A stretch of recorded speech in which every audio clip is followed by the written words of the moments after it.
প্রয়োজন, পাবলিক লাইফে আরও বেশি সক্রিয় ভূমিকা রাখা প্রয়োজন, এটা অবশ্যই প্রয়োজন। সাথে সাথে মাথায় রাখতে হবে পরিবেশটা কি তাদের জন্য নিরাপদ কিনা।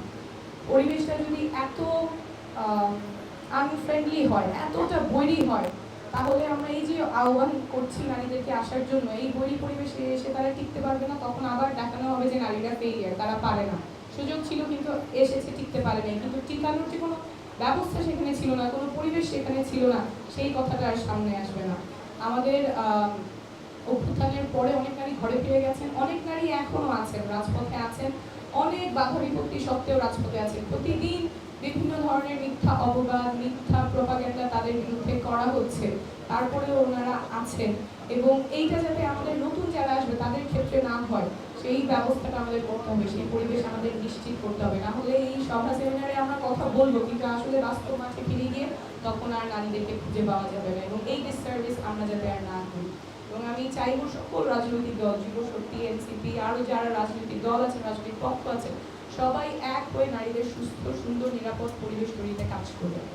জাতীয় নাগরিক পার্টির পক্ষ থেকে আমরা আরেকটা সমাধানের কথা বলছি, যেটা খুবই সিস্টেমিক এবং স্ট্রাকচারাল চেঞ্জ, যেটা দীর্ঘমেয়াদে নারী নেতৃত্ব উঠে আসার একটা প্রক্রিয়া তৈরি করবে। আমাদের সংসদে যে 50টা সংরক্ষিত নারী আসন আছে, এটা আপনারা অনেকেই জানেন। তবে যেই ব্যবস্থায় 50টা সংরক্ষিত নারী আসনে নারী এমপিরা যান, সেটা হচ্ছে দলের কোনো নেতার মনোনয়নের মাধ্যমে, তারা সরাসরি ভোটের মাধ্যমে সেই সংরক্ষিত আসনগুলোতে যান। যেহেতু জনগণের সরাসরি ভোটে যাচ্ছেন না, দলের কোনো নেতার মনোনয়নের মাধ্যমে যাচ্ছেন, তার দায়বদ্ধতা সেই দলের প্রতি থাকে, দলের নেতার প্রতি থাকে, জনগণের প্রতি দায়বদ্ধতা থাকার সুযোগটা হয় না। তারপর যখন উনি সংরক্ষিত আসনে যাচ্ছেন, যেহেতু তার কোনো কনস্টিটিউয়েন্সি নাই, কোনো নির্বাচনী এলাকা নাই, তিনি কার সাথে কাজ করবেন, কার জন্য কাজ করবেন, জনগণের জন্য কাজ করার জায়গাটাও কম থাকে। আবার জনগণও এখানে বঞ্চিত হয়। কোন এমপি সংসদে যাবে, আমার হয়ে কথা বলবে, সেইটা বাছাই করার সুযোগ তো জনগণের থাকার কথা। কিন্তু যখন সংরক্ষিত আসনে মনোনয়নের মাধ্যমে নারী এমপিরা নির্বাচিত হচ্ছে, তখন জনগণের আর কোনো রায় দেওয়ার সুযোগ থাকে না। আমরা বলছি যে সংরক্ষিত নারী আসনে সরাসরি যাতে নির্বাচন হয়। আমরা নাগরিক কমিটি থেকেও বলেছিলাম, নাগরিক পার্টি থেকে বলেছিলাম, এবং বলেছিলাম যে 50 থেকে যাতে 100 করা হয়, ন্যূনতম 25% তাহলে আমাদের নারী সংসদ থাকবে।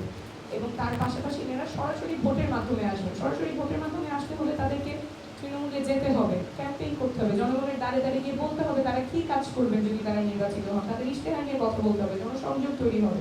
এবং যখন তারা জিতে আসবেন, জিতে আসার পর তার নির্বাচনী এলাকায় তার ফেরত যেতে হবে।